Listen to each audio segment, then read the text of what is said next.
নমস্কার, আপনারা দেখছেন দ্য ইন্ডিয়ান ইনফরমেটিভ চ্যানেল। শুরু করছি আজকের একটা নতুন ভিডিও। আজকের যে বিষয়টা নিয়ে আলোচনা করব সেটি হচ্ছে সম্প্রতি ভারতের ডিআরডিও চিফ একটি সেমিনারে গিয়ে একটা মারাত্মক কথা বলেছেন, এবং এই কথাটা বলার সাথে সাথে সর্বভারতীয় মিডিয়ার ক্ষেত্রে এবং যারা ডিফেন্স কভার করে তাদের মধ্যে একটা হালচাল তৈরি হয়ে গেছে যে কি এমন কথা উনি বললেন যার ফলে যে ভারতের যে আপকামিং যুদ্ধের প্ল্যানের যে পরিকল্পনা সেইটা নিয়ে উনি কথা বলেছেন। তো বিষয়টা জানার জন্য ভিডিওটা শেষ পর্যন্ত দেখুন। ভিডিওটি যদি ভালো লাগে তাহলে অবশ্যই লাইক করবেন এবং আমাদের চ্যানেলটিকে সাবস্ক্রাইব করবেন। সম্প্রতি ভারতের ডিআরডিও চিফ একটি সেমিনারে গিয়ে বলেছেন যে সত্যি কি আমাদের রাফেল ফাইটার এয়ারক্রাফটের দরকার আছে।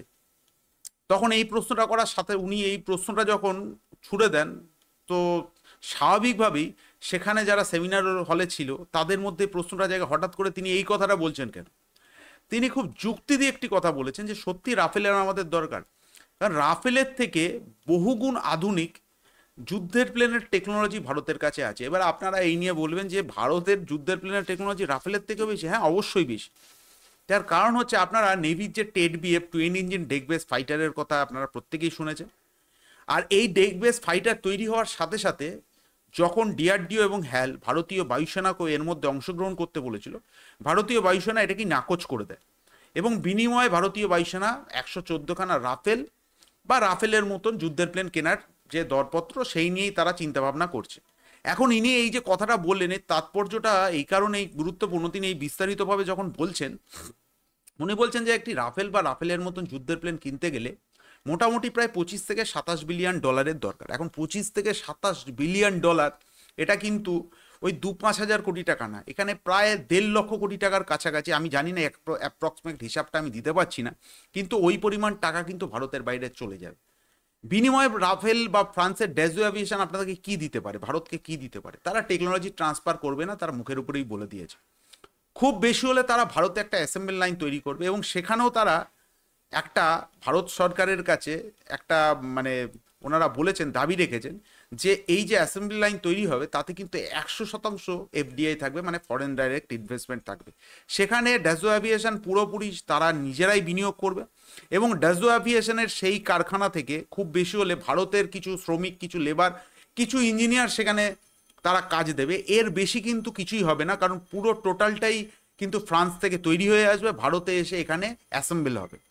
এবং শুধু যে এখানে ভারতের যুদ্ধের প্লেন অ্যাসেম্বল হবে তা না, আগামী দিনে ডাজো অ্যাভিয়েশনের যে ধরনের অর্ডার তারা পেতে চলেছে তাতে তাদের একটা এক্সট্রা অ্যাসেম্বলি লাইন তৈরি করার কথা ছিল, এবং সেইখান থেকেই ভারতের এই অ্যাসেম্বলি লাইন থেকেই তারা সেই সব দেশে তারা ডেলিভারি দেবে। তো 25 থেকে 27 বিলিয়ন ডলার খরচা করে আমরা ফ্রান্সের থেকে রাফালি পাবো, কিন্তু আগামী দিনে বা আগামী প্রজন্মের ক্ষেত্রে যেখানে চায়না এবং পাকিস্তানের মতন দেশকে কাউন্টার করতে হবে, সেখানে আপনাদের কাছে টেকনোলজি দরকার, যে টেকনোলজি আপনার কাছে আছে কিন্তু আপনারা সেটাকে ব্যবহার করছেন না।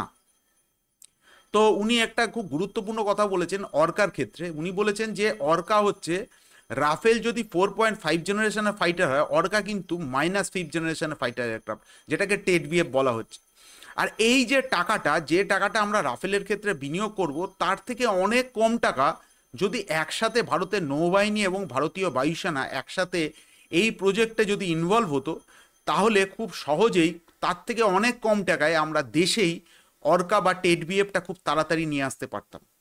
এবং উনি এও বলেছেন যে এই যে অর্কা তৈরি করার ক্ষেত্রে যে সুবিধাটা রয়েছে, তার কারণ আপনারা জানেন যে একটি নেভেল ফাইটার করার ক্ষেত্রে যে সমস্যা থাকে একটা এয়ারফোর্সের প্লেন তৈরি করতে, সেই সমস্যা থাকে না। কারণ নেভেল ফাইটারের ক্ষেত্রে অনেক রকম সমস্যা থাকে, সব থেকে বড় সমস্যা তার ল্যান্ডিং গিয়ারে, যেটা এয়ারফোর্সের ক্ষেত্রে দরকার পড়ে না। ল্যান্ডিং গিয়ার হতে আপনারা জানেন যে যেহেতু নেভির ফাইটাররা খুব টেক অফ এবং ল্যান্ডিংয়ের জন্য খুব কম জায়গা পায়, সেই জন্য তাদের ল্যান্ডিং গিয়ারটাকে খুব স্ট্রং করতে হয়। এটা তো গেল একদিক।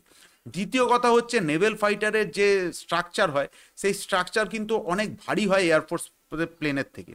সর্বোপরি সেই উইংস যে ফোল্ডিং, তার একটা মেকানিজমের ব্যাপার আছে। ওভারঅল নেভেল ফাইটার খুব কমপ্লেক্স টেকনোলজি ইঞ্জিনিয়ারিং, কিন্তু সেই তুলনায় এয়ারফোর্সের ক্ষেত্রে সেটা তৈরি করা খুবই সহজ সেই অনুযায়ী। তো উনি বলেছিলেন যে এইটা যদি আমরা দেশেই তৈরি করি, তার থেকে রাফেলের থেকে আমরা অনেক আধুনিক পাবো।